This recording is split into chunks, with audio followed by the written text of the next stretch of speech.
The International Defense Exhibition, better known as IDEX, just wrapped up in Abu Dhabi, and despite a pandemic that has halted in-person events in the past year, this one was in fact live.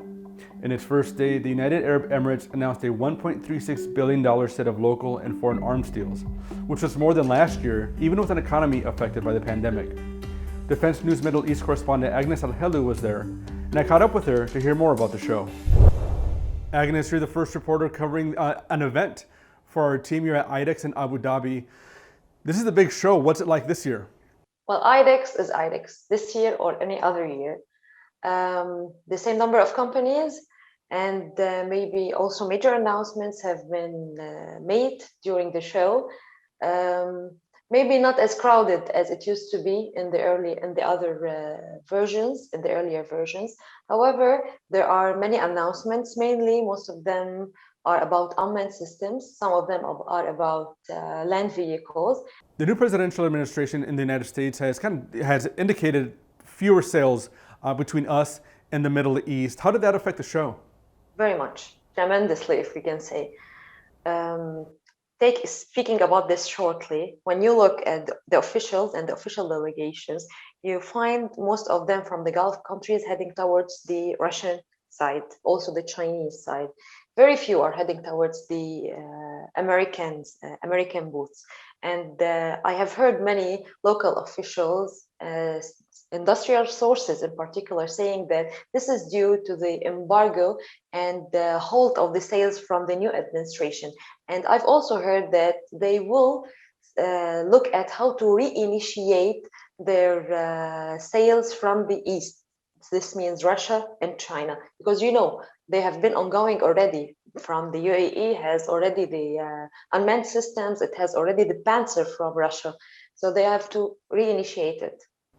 The buyers in the Middle East see the United States as only one supplier. There's obviously a lot of motivation on the Chinese side and on the Russian side to provide some of these systems and make some of that money. Yes, and more important about this point is that they are running away from monopoly. So they do not buy their arms from one seller or from one country. They are trying just to diverse the sources. And this is what Egypt had done. And when you go, and if you were here and just looked at IDEX, you would see that Egypt is just beside Egyptian booth and stand is just beside the Russian one, because Egypt has many Russian military systems in particular. And anybody who goes to these shows wants to see the toys. Can you tell us a little bit about the systems that you saw at this show this year? Yes, of course. The heading or the title of this show this year is Autonomy and Artificial Intelligence. Speaking about Edge, the conglomerate, the UAE conglomerate, it is having the largest number of announcements here. It has launched or it has unveiled its unmanned loitering munitions. And it is a family of 4 UAVs. They can be armed and they can target directly the threat to protect the land troops and also the land vehicles. The products are developed in-house completely by Adasi, protect and the ground troops from any threats and dangers. Speaking about also Nimr has changed its Ajban 4x4 wheeled vehicle into an unmanned vehicle.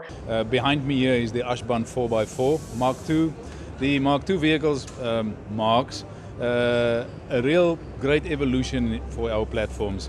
We are offering higher levels of protection, higher levels of mobility, higher payload, while we are trying to keep the commercial offering at the same price or even lower.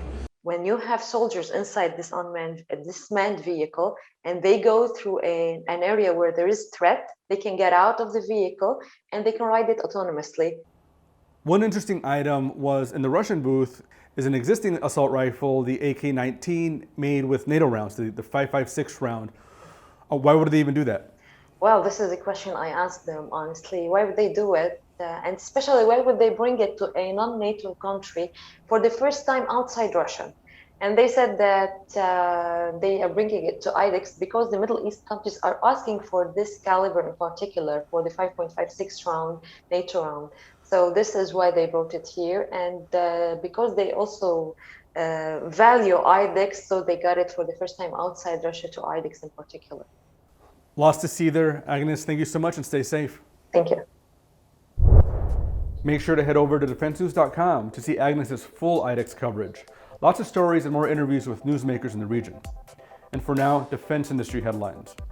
The U.S. Air Force could be in the market for a brand new advanced 4th generation fighter jet as it looks to replace its oldest F-16s. That's according to Air Force Chief of Staff General Charles C.Q. Brown. Brown told Defense News that the Air Force has started a study that will describe its preferred mix of fighters and other tactical aircraft that will be used to help build the fiscal 2023 budget. That result could include a brand new fighter with capabilities that fall somewhere in between the 1970s era F-16 and stealthy 5th generation fighters like the F-22 and F-35 Joint Strike Fighter. In January, former Air Force Acquisitions Chief Will Roper disclosed that the service's ongoing study will also weigh whether to buy new build F-16s from Lockheed Martin. But Brown said he is still yet to be convinced that the F-16 is the right option. And that's it in the defense world. Up next, personal finance expert Jeanette Mack gives service members tips on how to avoid tax season scams. And later, a chat with the Navy's data chief.